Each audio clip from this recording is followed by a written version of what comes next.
Nós vamos estudar, então, bibliologia, né? Qual que é o nosso objetivo aqui, gente? É pegar esse livro, que é um dos livros mais antigos do mundo e ainda best-seller de venda, né? Pegar um livro com conteúdo puro, santo, um livro singular, e a gente entender um pouco mais sobre o livro, né? A aula de hoje, ela é uma aula introdutória, né? Então, eu dividi essa aula, acompanha comigo aí, eu dividi ela em 3 partes. A parte 1 é uma parte que nós vamos ver o quê? Uma introdução a esse processo de bibliologia. Vamos lá? Então, vamos começar. Tá? Primeiro, nós vamos até o dicionário para entender bibliologia, né? Então, essa palavra bibliologia, bibliologia, um substantivo feminino, e ela significa o quê, né? Ciência da história e o quê, gente? A composição do material em todos os seus aspectos. Então, nós não vamos trabalhar um livro da Bíblia, nós não vamos trabalhar versículos da Bíblia, nós vamos trabalhar a Bíblia como material, como um todo aqui no nosso curso, né? Tem outra definição, que é o conjunto de disciplinas centradas no livro, bibliografia, bibliotecnia, a história do livro, a psicologia da leitura, entre vários outros. Gente, os gregos gostavam de dar nome para tudo, né? Então, olha aqui, ó, Biblion, Logos. Então, a palavra bibliologia, ela tem origem na língua grega, e ela diz o quê? Né? Que nós vamos fazer um tratado durante estas 7 aulas do que é a Bíblia. Nós temos muita coisa para discutir, com certeza nós não vamos discutir todo o conteúdo da palavra de Deus, nós podemos passar uma eternidade falando sobre a palavra de Deus, nós não vamos esgotar os assuntos da Bíblia. Mas a ideia é passar o quê? Uma visão geral desse livro tão maravilhoso, né? Tratado que está escrito ali, o que significa, gente? Tratado, né? Significa uma apresentação sistemática. Então, o nosso objetivo é que você termine, né, a 7ª aula, né, que será o quê? Uma aula de resumão, correção de exercícios, que você termine ela tendo uma ideia do conteúdo sistemático da palavra de Deus. Se você ficar faltando, vir só em 2 aulas, 3 aulas, você vai perder muito conteúdo, né? Por isso, o nosso estímulo aqui, incansável em compareça, venha às aulas, né? É tão difícil ler a Bíblia, né? Não consigo entender a palavra de Deus.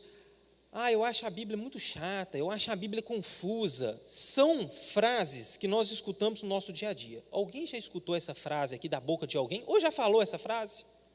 Vamos lá, pode levantar a mão, gente. Constantemente, quando nós vamos conversar sobre a palavra de Deus, nós vamos discutir a palavra de Deus, a gente escuta isso. Não dá para entender a Bíblia. Gente, por que não dá para entender a Bíblia? Porque nós não estudamos a Bíblia de forma sistemática.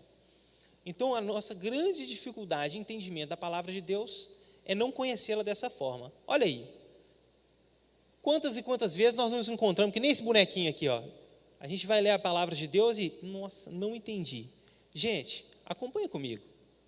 Países, povos, raças, línguas, usos, costumes, culturas, montanhas, rios, mares, desertos, climas, solos, estradas, produtos, minérios, plantas, animais, comércio, dinheiro e, por que não, as mazelas da humanidade, os perrengues que o homem passa.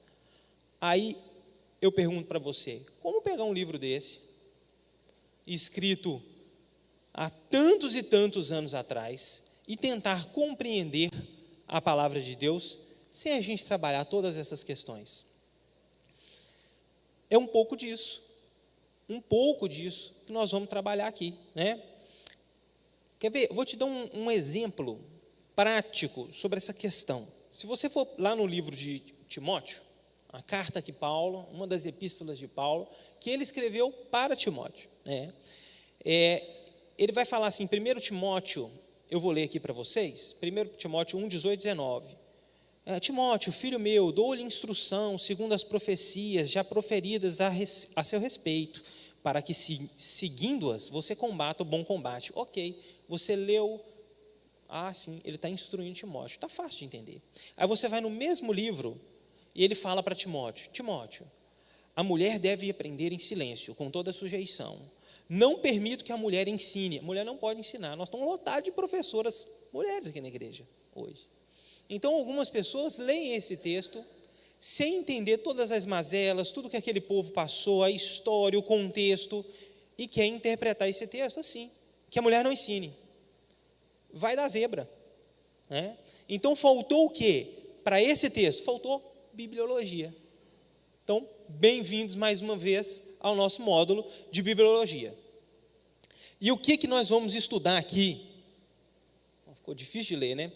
Mas o que nós vamos estudar aqui por essas 7 aulas? Vocês receberam aí o cronograma das aulas, mas acompanha aí, ó. Primeiro ponto lá, estrutura da Bíblia. Então, a aula de hoje é uma aula que nós vamos nos ocupar em ver a estrutura, a Bíblia como a palavra de Deus. Nós vamos falar hoje. Na próxima aula, gente, eu vou tentar ao máximo não entrar na próxima aula hoje, óbvio, porque nós já temos muita coisa para discutir, mas nós vamos falar o cânon sagrado, né? Como é que a Bíblia foi formada? Quais homens decidiram que livros estariam na Bíblia, né? Algumas versões importantíssimas, a Vulgata Latina, a Septuaginta, nós vamos trazer na próxima aula. E como é que aqui, ó, preservação e tradução, como é que a Bíblia foi preservada nestes 1.800, 1.900 anos, quase 20 séculos praticamente, e como é que ela chegou até nós? E a tradução para o português? Como é que isso aconteceu? Quando isso aconteceu? Quem fez? Nós vamos estudar aqui. Né? Olha o que nós vamos estudar, a história geral do povo de Israel.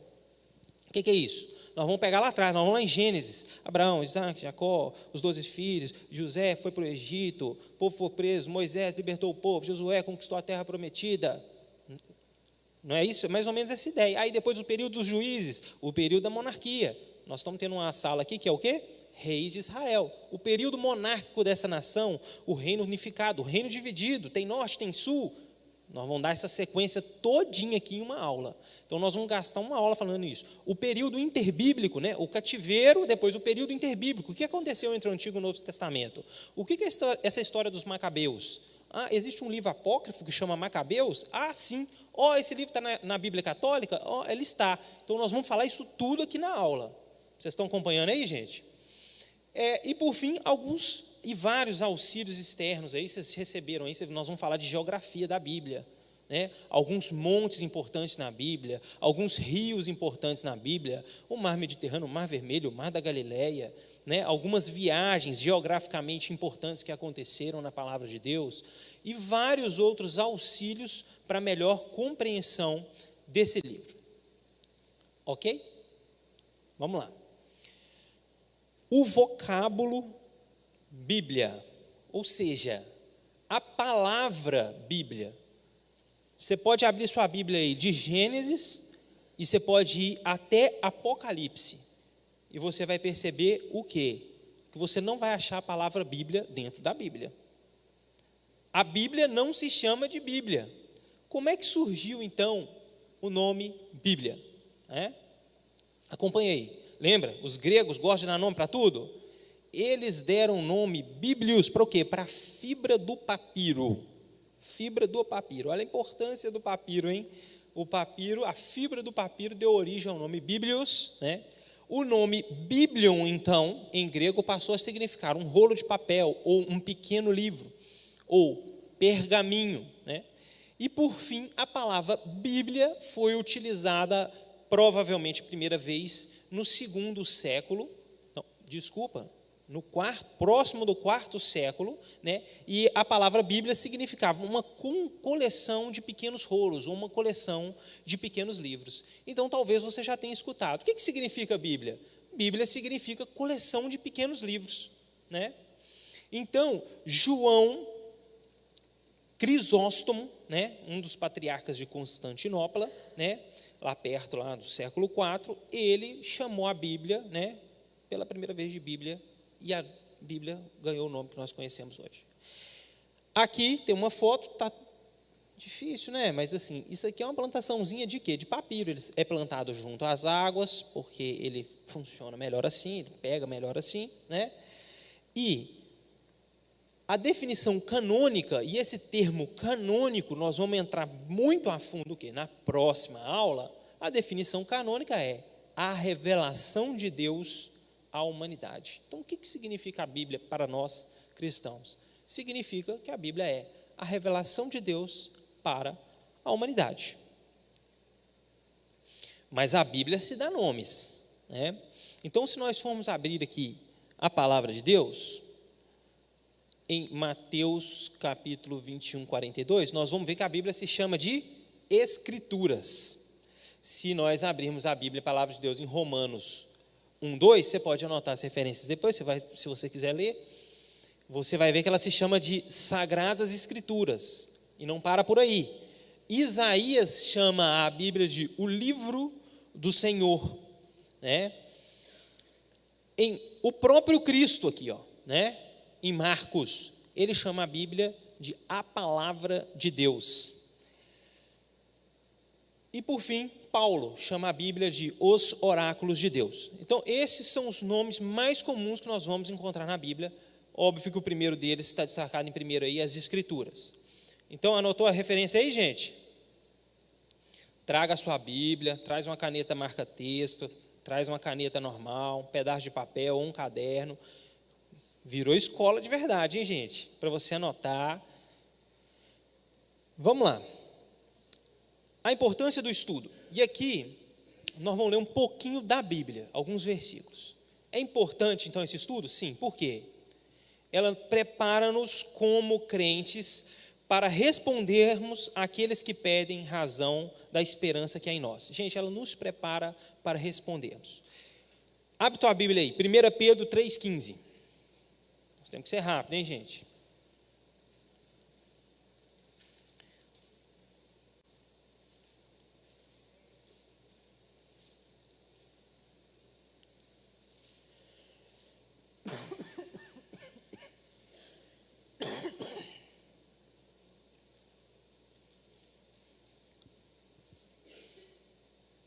Então eu vou ler aqui no microfone, você acompanha aqui, eu já peguei aqui o versículo, a parte que me interessa. Santificai a Cristo como Senhor em vosso coração, estando sempre preparados para responder a todo aquele que vos pedir razão da esperança que há em vós. Bom, se nós não conhecermos a palavra de Deus, como que nós estaremos preparados como cristãos para responder àqueles que perguntam a respeito da nossa fé? Por vezes passamos anos e anos e anos e anos frequentando os cultos, indo até a igreja, mas não nos aprofundamos na Bíblia, no como o que é a Bíblia de fato e na história desse livro, né? Outra questão, faz com que o obreiro seja aprovado. Abre a sua Bíblia em 2 Timóteo 2,15.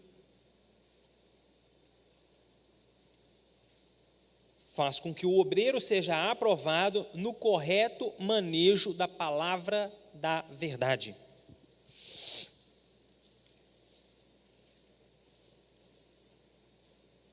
Abriram aí? Então olha o que Paulo está falando. Procura apresentar-te a Deus aprovado, como obreiro que não tem do que se envergonhar, que maneja bem a palavra da verdade. Gente, maneja bem a Bíblia. Então, se você é aquele que sentava e aí o pastor falava assim, abre a sua Bíblia no livro de Hebreus, capítulo 5, e você fala assim, meu Deus, Hebreus, me lasquei. Onde que eu vou achar? Abre a sua Bíblia em Zacarias, e você fala, ai meu Deus, Zacarias. Esquece, depois da nossa aula de bibliologia, você vai manejar bem a palavra de Deus. Você vai pegar esse livro sem nenhuma dificuldade, vai abrir ele onde você quiser, vai entender e saber o conteúdo da palavra de Deus, de Gênesis até Apocalipse, e saber onde que está cada coisa, né? Vamos lá, o que mais? Desenvolve a fé do crente, quanto ao fato de que a Bíblia é infalível, é a infalível palavra de Deus. Enquanto eu preparava essa aula, gente, vocês não sabem tanto que o Espírito se edificou em mim, tanto que eu não fiquei mais satisfeito e feliz com o que eu vivo. Eu ia preparando a aula, e falei assim, rapaz, a Bíblia é demais. Essa Bíblia é demais, não tem condição. Então, quando nós estamos estudando a Bíblia a fundo, entendendo o conteúdo, de onde que veio, a origem, Bíblia, a origem, gente, isso desenvolve a nossa fé. Então, por isso que é importante esse estudo, né? Isaías, não precisa abrir não, eu leio aqui para você, em Isaías 34:16 está escrito, buscai no livro do Senhor e lede, nenhuma dessas coisas falhará, nenhuma outra faltará, porque a sua própria boca o ordenou, e o seu Espírito mesmo as ajuntará. Olha que coisa maravilhosa, a palavra de Deus. Procura para você, não vai falhar, gente. A Bíblia não vai falhar. Pega a Bíblia, usa como manual de vida, ela não vai falhar. Está escrito aí. E por fim, e último, quarto, olha a importância disso aqui. Estudando a Bíblia, ela mostra a sua luz e proporciona entendimento ao simples. Talvez você esteja pensando assim, meu Deus do céu, tira o microfone da mão desse menino. O que esse menino está fazendo aí na frente falando? Gente, olha o que está escrito em Salmos 119, 130.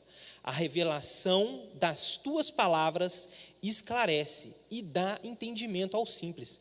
Não importa, você tem PhD em alguma coisa? Não estudou? Essa não é a regra para a palavra de Deus. A palavra de Deus dá entendimento ao simples. Não é pelos conhecimentos que nós temos deste mundo e das coisas deste mundo. Então, se você estudar a palavra de Deus, fique tranquilo, o Espírito Santo de Deus lhe garantirá o entendimento. Amém? É necessário? É necessário esse estudo? Ou nós estamos aqui à toa? É necessário esse estudo, gente. Principalmente para nós cristãos pós-reforma protestante. Sim. Por quê? Porque um dos fatores que aconteceu com a reforma protestante foi esse aí, de que a Bíblia é o nosso único manual. Então é necessário? Claro que é, porque se nós entendemos que a Bíblia é o nosso único manual, e essa ideia, nós vamos transmitir ela muito melhor aonde? Na próxima aula, na formação do cânon, né? Então, se nós entendemos assim, se nós não estudamos o único manual, não sobra nada para nós, não. É uma fé abalada. Pode vir qualquer vento de doutrina, qualquer questão aí, você não sabe no que crer, né? É necessário? Sim, claro que sim. Em 2 Timóteo 3, 16 e 17 fala, toda a escritura é divinamente inspirada e proveitosa para ensinar, redarguir, corrigir, instruir em justiça, para que o homem seja perfeito e perfeitamente instruído para toda a boa obra. Nós entendemos assim, que a Escritura, toda a Escritura, e só ela, né, nos serve como manual de vida, né? É o alimento para as nossas almas, né? Jesus Cristo, quando estava no deserto, como que ele combateu a Satanás, biblicamente falando, isso está lá em Mateus capítulo 4. Mateus 4:4 fala, ele, porém, respondendo, disse, está escrito, nem só de pão viverá o homem, mas de toda a palavra que sai da boca de Deus. Então, através da palavra de Deus é que nós nos alimentamos e que nós nos encontramos preparados para passar pelas tentações, pelas provações. Não estamos estudando a palavra de Deus? Estamos enfraquecidos e desnutridos espiritualmente, né? É necessário? E sim, e por último, ela é o instrumento que o Espírito Santo usa, né? Em 1 Coríntios 2:12, eu vou ler o versículo para vocês. Gente, nessa aula eu estou lendo todos os versículos, eu vou explicar por quê, porque nós ainda não criamos uma logística para o microfone, porque como nós estamos sendo filmados, foi uma exigência, tá? Então, em 1 Coríntios 2:12, mas nós não recebemos o Espírito do mundo, mas o Espírito que provém de Deus, para que pudéssemos conhecer o que nos é dado gratuitamente por Deus. Gente, nós cremos que a Bíblia é a palavra de Deus, que a Bíblia é o nosso único manual de vida. Se nós não compreendermos a Bíblia, se nós não lermos a Bíblia, se nós não tivermos conhecimento a fundo do que é esse livro, não tem como o Espírito Santo de Deus ser um instrumento nas nossas vidas. nós entraremos um pouco mais a fundo nisso aí. Muito bem, então vamos lá. Introduzimos essa questão de bibliologia, falamos um pouquinho, então vamos estudar o quê? A Bíblia como um livro. Sim, como um livro. Algumas informações legais para vocês aqui agora. Olha essa aí, que coisa interessantíssima sobre a Bíblia. Dá para a gente ler junto, né? A Bíblia originalmente não era dividida em capítulos e livros, sim, ela era um texto corrido. Isso aconteceu depois. Olha só, a divisão em capítulos. O cardeal Hugo Sancher, em 1250. Mais de 1000 anos se passaram depois de que o cânon sagrado foi formado, e só mais de 1000 anos depois que alguém decidiu que nós precisaríamos organizar a Bíblia em capítulo. Um século depois, em 1445, o Rabi Natan decidiu dividir o Antigo Testamento em versículos. Robert Stevens, um parisiense, decidiu, ele trabalhava na área de gráfica, né? E ele decidiu, então, seguir o exemplo do Rabi Natan e fazer isso o mesmo com o Novo Testamento. Então, olha só em 1551 que nós passamos a ter a Bíblia dividida em capítulos e versículos. A primeira Bíblia dividida em capítulos e versículos foi impressa por Robert Stevens, né? Nós já tínhamos impressão em 1550, né? E ela foi conhecida como a versão Vulgata Latina. Quantos já ouviram o termo Vulgata Latina aqui? Pouca gente. Então você não pode faltar à próxima aula, porque na próxima aula nós vamos falar a versão Vulgata Latina, a versão Septuaginta e etc. Né? Então, foi um francês, foi na França, em Paris, que a Bíblia foi impressa, eu digo impressa com capítulos e versículos, ok, gente? Pela primeira vez, sendo a famosíssima versão Vulgata Latina, né? Então, concluímos o quê? Olha só, o Antigo Testamento ficou com 929 capítulos, mais de 23 mil versículos, o Novo Testamento 260 capítulos, quase 8 mil versículos, e a Bíblia toda, quase 1.200 capítulos, mais de 30 mil versículos. Mas eu não coloquei esse slide por causa disso, não precisa decorar, não está em questão nenhuma, tá bom, gente? Eu coloquei por causa disso aqui, ó. Estes totais variam um pouco, dependendo da versão do texto original, do Antigo Testamento e do Novo Testamento. Sim, gente, nós cremos na Bíblia como uma palavra de Deus, mas quando nós vamos com o tempo, né, claro, preservando a palavra de Deus, o que está escrito na palavra de Deus, mas nós vamos traduzindo ela, levando ela de um idioma para outro, então vão surgindo particularidades, mas nada disso muda a Bíblia como ela é, e a Bíblia como a palavra de Deus. Em nenhum momento o sentido foi alterado. Aquilo ali, quem estava cuidando da tradução, lembra da nossa terceira aula? Então vai pegando aqui que eu vou dando deixas, hein? Na nossa terceira aula nós vamos ver questões de tradução da Bíblia. Quais métodos eram utilizados para traduzir a Bíblia? Então isso pode dar pequenas variações. Então talvez você pegue uma Bíblia Almeida Revista Corrigida, você vai para uma Bíblia Almeida atualizada e você às vezes encontra uma ou outra diferença, inclusive nesses números. Então isso é normal, isso não descaracteriza, desqualifica a Bíblia em nada. Gente, olha aqui, que interessante. A Bíblia é tão pouco importante, que quando Gutenberg, esse barbudo aqui, inventou o prelo, que é essa máquina moderníssima aqui, né, onde se colocava letrinha por letrinha, um carimbo gigante, né? Então, depois que Gutenberg inventou, a Bíblia foi o primeiro livro a ser impresso. Isso aconteceu na Alemanha em 1452, né? E aí foi através dessas máquinas aqui, isso aqui que é o prelo, né? Então, é ou não é um livro importante e que merece a nossa consideração, gente? Olha só, vamos daqui. Quais materiais foram utilizados para se escrever a Bíblia? Sim, acredite ou não, pedra, um deles. Quer um exemplo? Olha ele aí. Quem é aquele, gente? Segurando o quê? Os 10 mandamentos, as tábuas da lei, que Deus entrega a ele. Então, sim, e por anos e anos, até que isso fosse perdido, eles carregaram aquelas pedras dentro da arca da aliança, não é verdade? Contendo os 10 mandamentos que a gente encontra no livro de Êxodo, capítulo 20. Né? Hoje, para a gente está facinho, está no papel ou está online, mas eles tinham que carregar a pedra. Né? Olha que questão interessantíssima. Esta pedra aqui, ela é chamada de pedra moabita. Então, se você quiser ver esta pedra hoje, você terá que se deslocar de Governador Valadares para Paris, no Museu do Louvre. Né? Então, programe a sua viagem. Então, se um dia você estiver no Louvre, corra atrás da pedra moabita.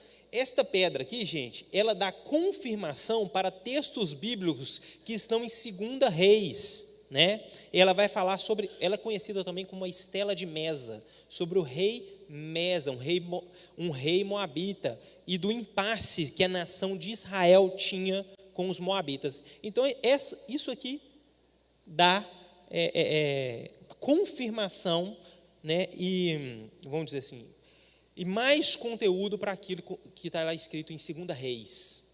Então, sim, pedra. E tem outra pedra aqui também, olha que interessante, esta pedra aqui, tem escritos aqui em hebraico. Esta pedra você pode ver ela, mas você vai ter que programar a sua viagem para Israel. Essas são as inscrições que estão no túnel de Ezequias. Alguém já ouviu falar sobre o túnel de Ezequias?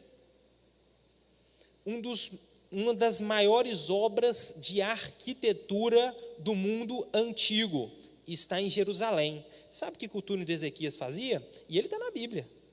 Ele ligava as águas de Gion. Davi chegou a fazer um córrego, porque ficavam fora da cidade de Jerusalém, né? E ele criou um túnel, um aqueduto, até o tanque de Siloé. Jesus curou lá, né? Até o tanque de Siloé, porque Jerusalém não tinha água, e precisava trazer água de fora da cidade. O rei Ezequias será estudado no módulo Reis de Israel. Então, quando você terminar a biologia e for para Reis de Israel, você vai ouvir falar no que este rei fez, inclusive esse aqueduto. Muitas coisas descobertas já sobre o rei Ezequias, várias confirmações da palavra de Deus baseada nisso, né? Vocês lembram contra qual povo o rei Ezequias enfrentava dificuldades na época dele? Vocês lembram? Alguém pode me falar aqui na sala quem foi o profeta que profetizou para Ezequias?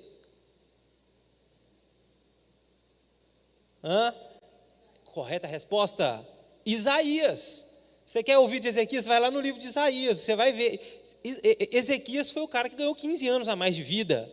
Quem foi lá dar notícia para ele? Foi Isaías. Ele enfrentava um cerco assírio. A Assíria cercava Jerusalém. E ele precisava o quê? De trazer água de fora para dentro. Fez o túnel de Ezequias. E tem inscrições relatando isso, que confirmam o que está na palavra de Deus. Até hoje, gente, tem gente que acha que a Bíblia é história com E e não história com H. Dá para acreditar nisso?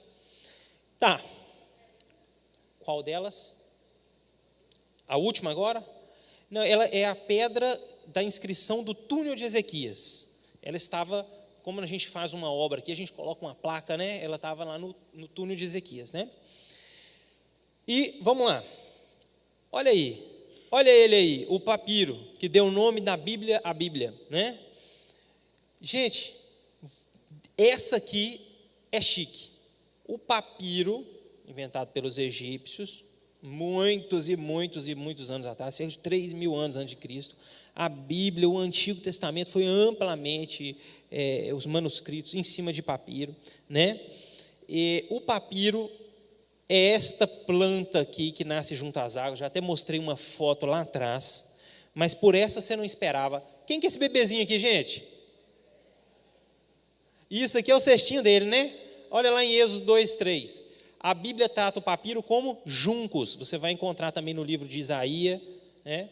Não podendo, porém, escondê-lo por mais tempo, tomou para ele uma arca ou um bercinho de juncos e o revestiu de betume e pés, e pondo nela o menino, colocou entre o quê?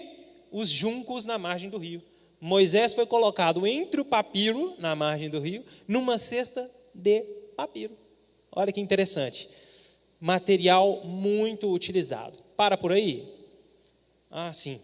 Então, deixa eu ver, 10:10. Passar rápido.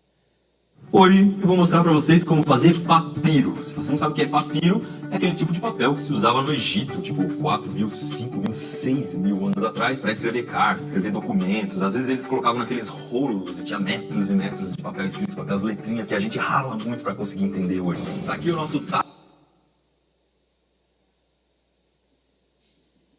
de água, o ideal é que tenha perto da água. Isso não é muito difícil de encontrar, você pode encontrar em Jardim Botânico de São Paulo, por exemplo, tem bastante aqui. Estou cortando aqui pedacinhos de 20 centímetros, vale lembrar que o máximo que eu vou conseguir aqui é um papel de 20 por 20, se você quiser maior, você tem que cortar pedaços maiores. Então eu vou tirar essa casca verde, você vai perceber que ela sai bem fácil, é só dar um pique no começo e depois puxar, e depois eu vou cortando tirinhas bem fininhas. Essa parte não é muito fácil de acertar, não. Essa aqui seria uma tira ideal, ela tá larga e tá bem fininha, mas como minha habilidade de fabricante de papiro não é das melhores, algumas saíram desse jeito. Próxima etapa é amassar essas fibras com uma garrafa. Você pode ver que elas estão bem quebradiças, mas se eu passar a garrafa, vamos ver se isso aqui vai melhorar. Eu vou fazer uma por uma, porque senão a espessura de uma pode atrapalhar o amassamento da outra.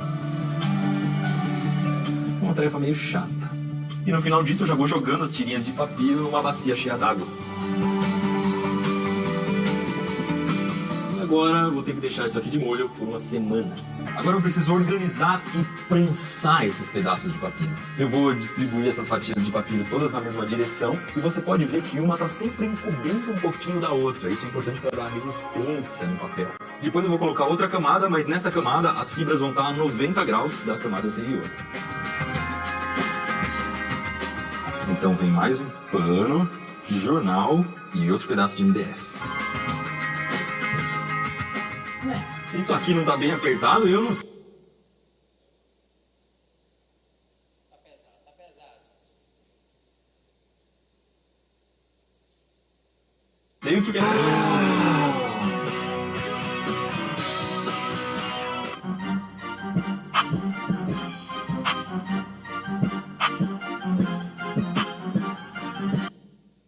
Muito bem. Então, era assim que era feito o papiro. Né? Dessa maneira aí mesmo, e eles pintavam ali, escreviam ali, então era isso que tinha, né? Olha o que mais, pele de animais, né? Ou o pergaminho. Eu me lembro quando eu fui formar, falou assim, você pode escolher seu diploma, no papel é de graça, em pergaminho é R$200, era esse mesmo valor, para receber o meu diploma quando eu fui formar, em pergaminho, ele vinha em pele de cabra. Eu paguei os R$200, valeu a pena, viu, gente? O negócio você tem que ver, sedoso, um negócio bacana mesmo, um diploma merece, viu? Então, vários dos nossos diplomas, eu até queria pôr, mas não ia dar tempo. Uma fábrica de pergaminhos no Espírito Santo, uma reportagem no ESTV, na Rede Globo. Mas aí você procura no YouTube, o que você acha, tá joia? Então, muito da palavra de Deus escrito em pergaminho. O formato primitivo da Bíblia, qual era? Qual era esse formato? Primeiro, aí, são rolos. Então, a Bíblia estava ali sempre em rolos. Inicialmente, era aquele tanto de rolo lá. Depois, né, os cristãos, né, descobriram o seguinte, tem jeito da gente pegar esse pergaminho, botar ele bonitinho e fazer o quê? O códice. Códice deu origem ao nosso livro. Né? E é o jeito que a gente decidiu até hoje para a gente. Cadê, gente? São códices, tem diversos códices. O Museu do Vaticano é lotado de códices da palavra de Deus, né? Coisas antigas mesmo.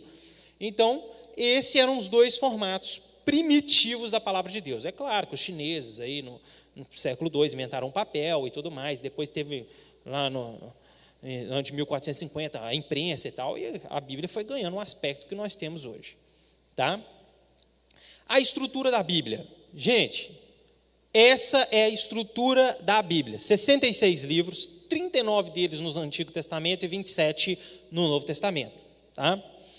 Olha só, como nós dividimos o Antigo Testamento, que, diga-se de passagem, foi escrito em hebraico e aramaico. Não precisamos frisar nisso aqui não, porque nós vamos chegar na aula disso, né? Então nós temos o Pentateuco, 5 livros, livros históricos, 12 livros, livros poéticos, 5 livros, livros proféticos, 17 livros, sendo 5 profetas maiores e 12 profetas menores. Os profetas maiores e profetas menores são chamados assim pela quantidade de conteúdo que escreveram e não pela sua importância. Então, profetas menores, livros pequenininhos, profetas maiores, livros encorpados, né? O Novo Testamento, livros bibliográficos, 4 livros. Os evangelhos, os históricos, 1 livro, é Atos. As cartas são 21 e o livro profético do Novo Testamento, 1 livro. Grave esse slide, vocês vão receber um resumo, vocês vão receber isso aqui. Não tem jeito de manusear bem a Bíblia sem conhecer a estrutura dela. Muito difícil para pegar num slide só, mas em casa você vai trabalhando isso, né? O Antigo Testamento, então, vamos lá, lei, história, poesia, profetas maiores e profetas menores. O Pentateuco, escrito por Moisés, os livros históricos que contam a história, nós vamos ter uma aula aqui contando o quê? A história do povo de Deus. Na sala monarquia, eles estão estudando o quê? Exatamente isso aqui, ó. 1 Samuel, 2 Samuel, 1 Reis, 2 Crônica, aqui, ó. Samuel, Reis e Crônica. Quer a monarquia? Você encontra aqui. Então isso foi colocado propositalmente. Quer o período de juízes? Você encontra aqui. Quer o pós-exílio babilônico? Você encontra aqui. Está na ordem. Os profetas maiores, gente, e menores, eles estão distribuídos dessa forma. Tem jeito da gente trabalhar a ideia de profetas maiores e menores antes do cativeiro e depois do cativeiro. Se você está me escutando aqui, você não está entendendo o que é o cativeiro, fique tranquilo, acompanhe bibliologia, nós vamos chegar lá, tá bom? Não nessa aula. Então, vão ter aqueles que profetizaram antes, durante e depois do cativeiro. O Novo Testamento, a biografia está aqui, ela é de Jesus, os 4 evangelhos, sendo os 3 deles sinópticos. Na classe de sala de aula, eles estão discutindo nesse momento, os evangelhos vão falar sobre os 3 sinópticos e o de João, para quem foram escritos e etc, né? Atos, o livro histórico, as epístolas paulinas, eu botei 2 asteriscos aqui, levei Hebreus lá para baixo, porque Hebreus, ninguém pode afirmar com certeza quem escreveu. Há uma linha batista, né? Nós estamos numa igreja batista, que afirma que Hebreus foi escrito por Paulo, né? Mas existem muitos outros que pensam diferente disso, que quando leem, acham que o grego de Hebreus é muito diferente do que Paulo escreveu. Mas em nada disso abala a nossa fé, gente. O livro de Hebreus é um livro importantíssimo, é o livro que apresenta Jesus como rei, como sacerdote e como filho de Deus. É o livro que faz o link entre o Antigo e o Novo Testamento e é canônico. Próxima aula. As epístolas gerais são estas, lembrando que 2 e 3 João foram escritas para pessoas. A de 2 João fala para uma anciã, e a terceira ele fala para Gaio, mas são consideradas epístolas gerais. Se você abrir a sua Bíblia em 1 Pedro, capítulo 1, versículo 1, Pedro vai escrever lá, aos cristãos espalhados pelo Ponto, pela Bitínia, pela Capadócia, pela Ásia. Ele escreve para esses cristãos, né? Está na dúvida sobre isso? Cronologia dos impérios bíblicos. Eu estou falando de províncias romanas. Ponto, Bitínia, Capadócia, Ásia. Então, nós vamos estudar a história dos impérios que fizeram parte da Bíblia. 6ª aula, se eu não me engano. E, por fim, o livro de Apocalipse, que está sendo estudado na sala de escatologia, nesse momento, né? Essa aqui é uma Bíblia periódica, ele fez essa divisão aqui muito legal, né? Mas está falando exatamente a mesma coisa, né? Você pode buscar, você encontra isso, pode pedir. Existe só uma diferença entre o que os batistas acreditam. Nós achamos, né, que Hebreus está aqui, no meio das epístolas de Paulo, né? Mas a tabela é maravilhosa, muito boa, muito bem feita. Vamos lá.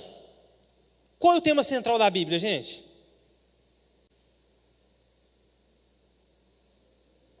Alguém? Muito bem. O tema central da Bíblia aí, ó. Olha ele andando sobre o mar da Galileia. Mar da Galileia, Geografia. Nós vamos falar do Mar da Galileia, gente. Vocês estão vendo que essa primeira aula eu estou fazendo propaganda, né? Das aulas. Então, Jesus é o tema central da Bíblia. Olha o que ele fala em Lucas 24, 44. E disse-lhes: foi isso que eu lhes falei enquanto ainda estava com vocês. Era necessário que se cumprisse tudo o que deu ao meu respeito, que estava escrito onde? Na lei de Moisés, o Pentateuco, nos profetas e nos salmos. Como é que a Bíblia era dividida? É exatamente como nós dividimos hoje, na época de Jesus? Próxima aula, venham. Então, vocês estudam cuidadosamente as Escrituras, porque pensam que nela vocês encontram a vida eterna. E são as Escrituras que testemunham ao meu respeito. Contudo, vocês não querem vir a mim para terem vida. Então, não há dúvida de que Jesus é o tema central da Bíblia. 5 palavras para isso: preparação, manifestação, propagação, explanação e consumação. O que é isso? Não é difícil, está muito fácil. Preparação, o Antigo Testamento, o Cordeiro de Deus, lembra? Quem é o Cordeiro de Deus? Cristo. Mas um cordeirinho tinha que ser sacrificado, e várias outras analogias a Cristo no Antigo Testamento. Manifestação, os evangelhos, Jesus aqui na terra conosco. Propagação, ide por todo mundo e pregar o evangelho a toda criatura. A propagação de Jesus Cristo foi em Atos. A explanação, as epístolas, a carta dos apóstolos às igrejas, que explicaram, as doutrinas de Cristo. E por fim, a consumação, é o que nós estamos esperando, o livro de Apocalipse, que vai tratar, de novos céus e nova terra, do retorno de Cristo, como nós chamamos a segunda vinda de Cristo. Bom, não podia deixar de falar, muita gente sabe, já sabe isso de cor, mas talvez tenha alguns aqui que não entenda quando lê assim, JN 15, 1,3,5,7-10.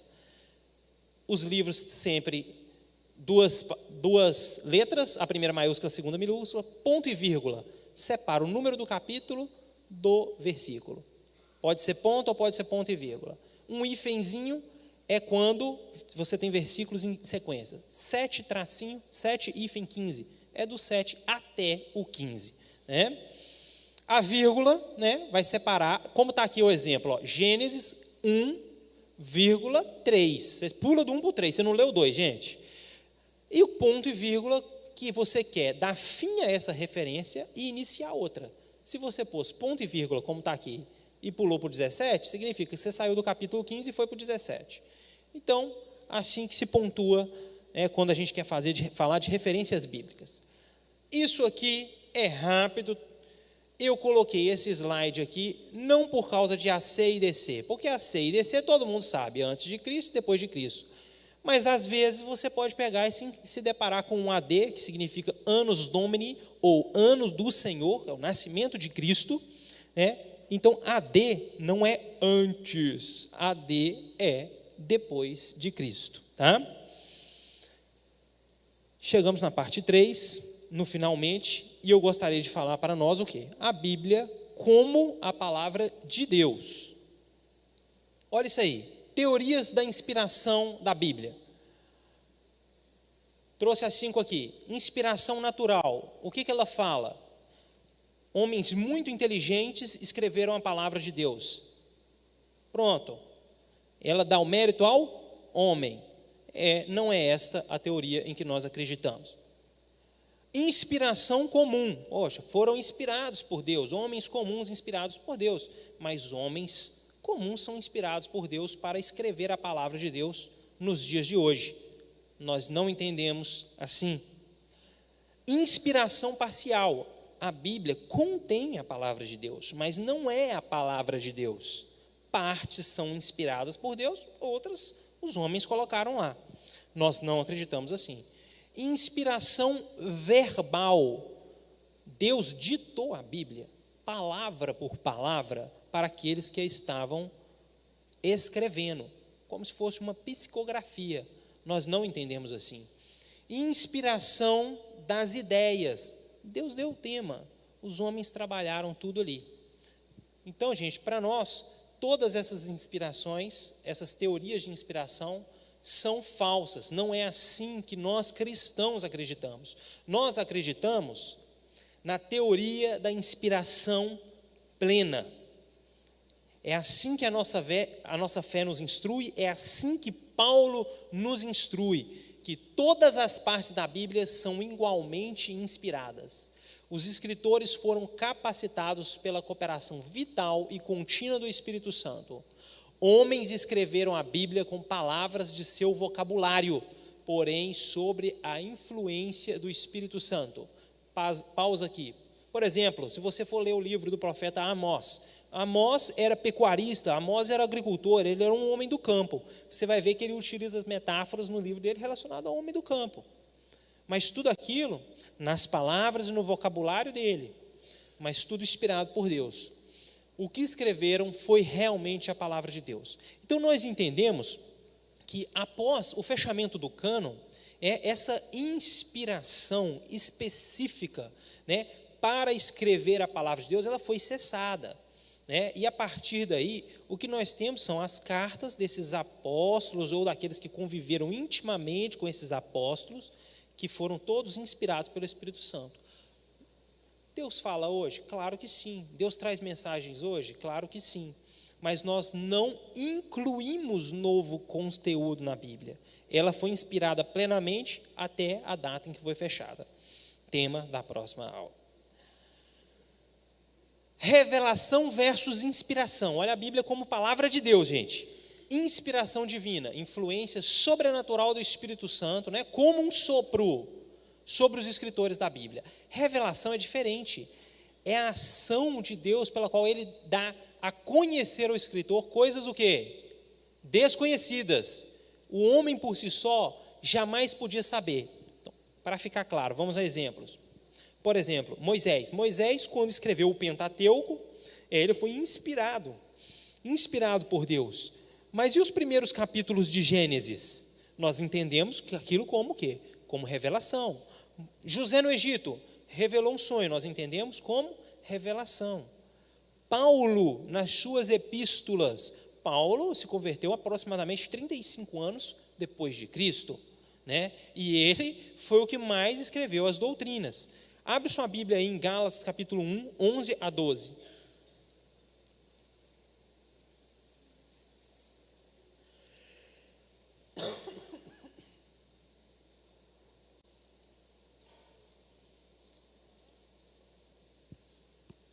Uma boa ideia. Abriram aí? Gálatas 1, 11 e 12, né? Mas faço-vos saber, irmãos, que o evangelho que por mim foi anunciado não é segundo os homens, porque não o recebi, nem aprendi de homem algum, mas pela revelação de Jesus Cristo. Então nós entendemos que na Bíblia contém o quê? Revelações. Toda a Bíblia é inspirada pelo Espírito Santo. Mas toda ela é revelada? Não. Lucas, quando escreveu o Evangelho segundo Lucas, ele fala o quê? Que ele examinou, que ele pesquisou. Então ele foi inspirado. Nada lhe foi revelado. Então existe essa diferenciação, tá bom? Provas, né? Nós estamos chegando no final, gente. Provas da inspiração divina da Bíblia. Acompanha comigo. 66 livros, 40 autores, 16 séculos, 1500 antes de Cristo, Moisés estava escrevendo. No primeiro século depois de Cristo, ela estava sendo escrita ainda. Por 16 séculos, em 3 continentes diferentes. Quais são eles? A Ásia, a Europa e a África. Então, em 3 continentes diferentes esse livro foi escrito, em 3 idiomas. Nós já até vimos na estrutura da Bíblia que foi o hebraico, aramaico e o grego, né? E apesar disso tudo, olha o que nós temos aí, um perfeito mecanismo. Fala lá, completa cá. Isso é impressionante. Gente, estes homens, Moisés, eu estou falando aqui sobre os autores, né? Os escritores da Bíblia, alguns deles, Moisés, príncipe legislador, Josué, comandante, Davi e Salomão, rei e poeta. Daniel, ministro de Estado, né, em 4 imperadores diferentes, diga-se de passagem. Pedro, Tiago, João, pescadores. Zacarias e Jeremias, sacerdotes e profetas. Amós, boiadeiro. Mateus, funcionário público, cobrador de impostos, gente. Paulo, teólogo e erudito, fariseu. Nada com nada. E eles conseguiram escrever um perfeito mecanismo que inspira e salva vidas, cura vidas até os dias de hoje. Pega a Academia Brasileira de Letras, coincidentemente são 40 cadeiras, grandes escritores brasileiros. Pede para eles, por os 40, fala assim, faz favor, escreve um manual de vida aí, junta tudo num livro só e põe, vê se você vai achar alguma coisa que chega perto da Bíblia. Jamais. A Bíblia tem que ter sido inspirada por Deus. Olha uma prova irrefutável da inspiração divina da Bíblia. Ela foi aprovada por quem? Por Jesus. Jesus leu a Bíblia em Lucas 4, 16 a 20. Jesus ensinou sobre as Escrituras, Lucas 24, 27. Jesus chamou a Bíblia de Palavra de Deus. Aonde? Marcos 7, 13. E ele fala, nós já lemos esse texto, Lucas 24, 44, que as Escrituras se cumprem nele. Gente, Jesus cita no Novo Testamento, ele cita passagens da Septuaginta. Próxima aula. Estou te lascando aqui, hein, velho. Próxima aula. O Antigo Testamento traduzido para o grego, Septuaginta. E ele cita isso. Então Jesus confirma a Bíblia como a palavra de Deus e como inspiração divina. Ele fala que a Bíblia é uma inspiração divina. Tem mais, o testemunho do Espírito Santo na vida do crente. Essa aqui, não posso deixar de falar para vocês, igreja. Se você não tem o Espírito Santo na sua vida, você não sabe do que eu estou falando aqui agora. Em Romanos 8,16, olha o que Paulo fala, o próprio Espírito testemunha ao nosso Espírito que somos o quê? Filhos de Deus. O Espírito Santo é quem testemunha na nossa vida, e esse aqui talvez seja a maior prova de inspiração que nós podemos ter, que é a ação do Espírito Santo nas nossas vidas, confirmando que a palavra de Deus é a palavra de Deus. Então, se você não tem o Espírito Santo de Deus na sua vida, dificilmente você terá fé para acreditar dessa forma. Gente, o cumprimento fiel das profecias da Bíblia. Esse é chique. Olha só. 1500 anos antes de Cristo, estou aproximando datas aqui. Moisés está lá no Egito, conversando com o faraó para libertar o povo do Egito. E o faraó não liberta. Por fim veio a 10ª praga do Egito. Qual era, gente? A 10ª praga? A morte dos primogênitos. E qual foi a estratégia? Povo de Deus, povo de Israel, mata o cordeiro, pega o sangue dele, passa na porta, porque o sangue desse cordeiro protegerá a casa de vocês. 1500 anos de Cristo. Depois, 750 anos antes de Cristo, Isaías fala, vai vir o Messias, ele vai morrer, ele vai pagar pelos nossos pecados. Olha só, olha quantos anos passados. Você deixa um papel esquecido na sua gaveta 1 ano, você pega um ano depois, você nem lembra o que é aquilo mais. Você falou, o que é isso? 750 Isaías fala isso. 750 anos depois de Isaías, quem nasce? Jesus Cristo. E cumpre exatamente o que Isaías tinha falado e fazendo exatamente da forma com que Deus tinha falado para o povo fazer na saída, no êxodo do Egito. O que é a festa da Páscoa, gente? Que os judeus comemoram? É a saída, a libertação, a saída do povo de Deus do Egito. E aí vem o Cordeiro de Deus que tira o pecado do mundo no Novo Testamento e morre na mesma data. É coincidência. É tudo coincidência. Gente, é incrível. E o detalhe é que existem provas históricas extra-bíblicas de que toda essa conversa é verdade, não é? A Bíblia é sempre nova e inesgotável. Eu gosto de assistir filme. Eu assisto um filme, eu assisto uma vez, acabou, não assisto ele nunca mais. Se ele for bom de vez em quando, ele estiver passando, bom, gostei dele, aí eu assisto ele de novo. Vou assistir esse filme que ele é bom. Passou disso, gente, eu já costumo não ter paciência mais. Esse negócio de sessão da tarde não funciona comigo. Eu não tenho paciência para assistir aquele filme mais. Mas a palavra de Deus é uma coisa impressionante. Nós estamos aqui todos os domingos de manhã, na maior escola do mundo, que é a Escola Bíblica Dominical. Não sei se vocês sabiam disso. Todas as manhãs estudando a Bíblia. Eu não consigo contar quantas vezes eu já ouvi alguém pregar sobre Davi e Golias. É incontável. E a última vez que eu ouvi foi aqui na igreja, o pastor Marquinhos pregou aqui, e eu até arrepiei. Isso é prova ou não de que a Bíblia é inspiração divina. Ela é inesgotável. Gente, o pessoal não está incomodando ainda não, 10h35, ó. Estão demorando também, né? Tá, gente, tem mais questões, né? Olha só, a Bíblia, ela é familiar a cada povo ou indivíduo em qualquer lugar do planeta.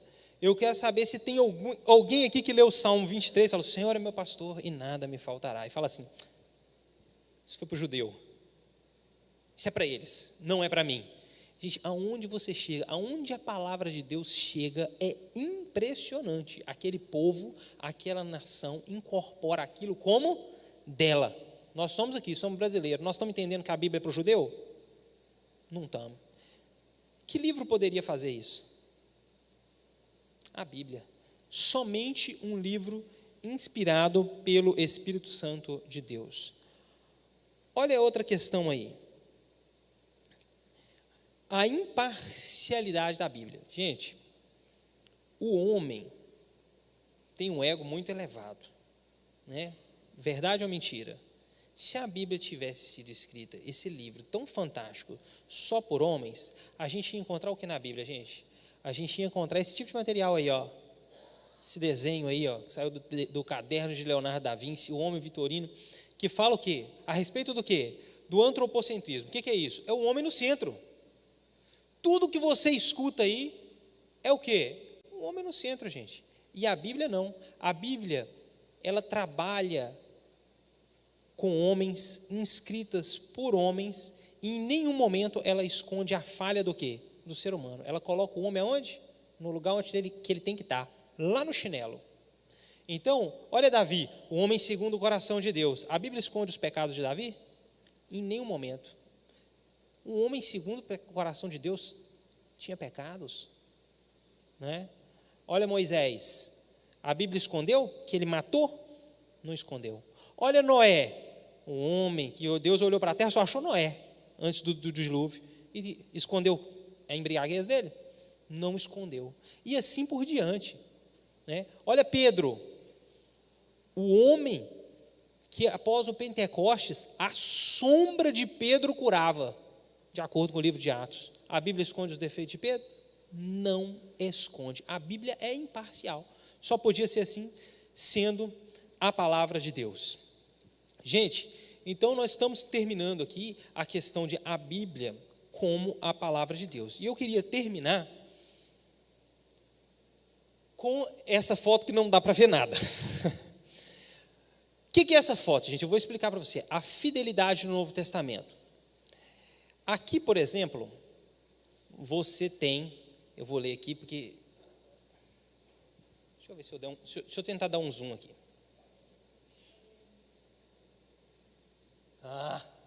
Melhorou demais, hein? Então, olha aqui, cópias existentes, talvez vocês não saibam disso, hein? Cópias existentes, anos entre o original e as cópias. Gente, vocês já ouviram falar em pelo menos um desses homens aqui? Tipo Aristóteles, tipo Platão, cadê Sócrates? Cadê? Tá por aí. Como Plínio e todos esses homens, o povo até vomita para falar deles, né? Olha aqui para você ver. Olha, vamos lá Platão, que está lá no final. 7 cópias existentes. entre a original e as mais antigas sobreviventes são 1.200 anos. E todo mundo acredita.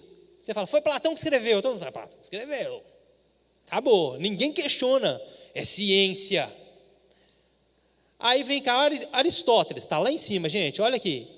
São 49 cópias existentes sobre o que Aristóteles escreveu.